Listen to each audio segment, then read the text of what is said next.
What's been interesting is some of the reticence from certain senators has been, we can't just deploy a leaf out of China's book here. We can't do what they do, which is ban, ultimately, social media forms of expression that we don't like. Is that something you're thinking about?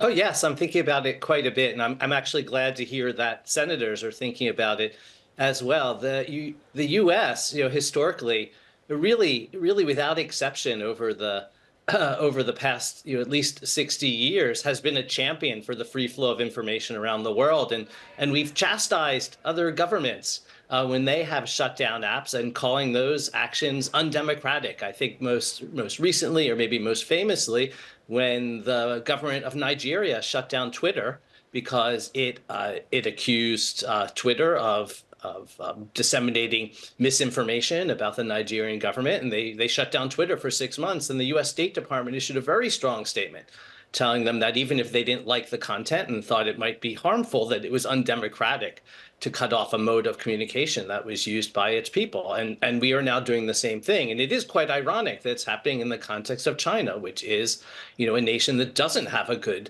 human rights and civil liberties history. And yet here we are really, taking a page out of an undemocratic playbook to try to address concerns. Those concerns, let's dwell on them, because maybe people would say, okay, we need to adopt a leaf out of their book because we cannot risk manipulation on the platform itself. We cannot risk US data getting into the hands of the Chinese. But could they just access the data anyhow without TikTok? Yes, absolutely. And I think there's really good reasons to be concerned about the amount of data that TikTok and really almost every other social media service collect about US users. They collect a tremendous amount of data, they retain it, and then they share it widely. And there's a whole industry of data brokers that buy information from social media companies and other online services and then sell it all across the world, including to governments like China and other foreign adversaries, even those who don't operate their own social media companies. So I really think it's safe to assume that China has, regardless of ownership by ByteDance, China has a lot of information about US users.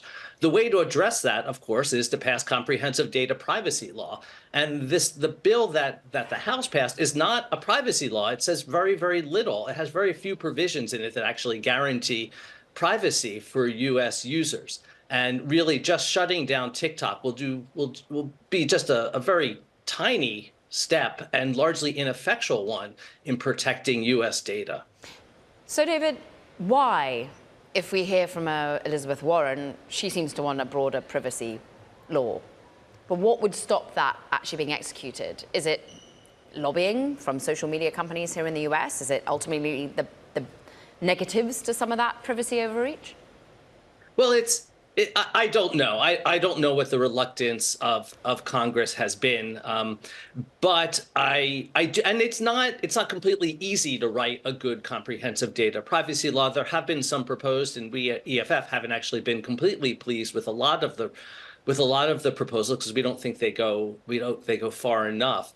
I don't know what the political obstacle is. It seems, and it really makes me question, because it has been so difficult to pass a data privacy law and it was so easy to get this TikTok bill through, it really makes me question whether the motivations behind this most recent TikTok bill are data privacy, because this sailed through the House in 3 days and privacy legislation has had a much tougher slog.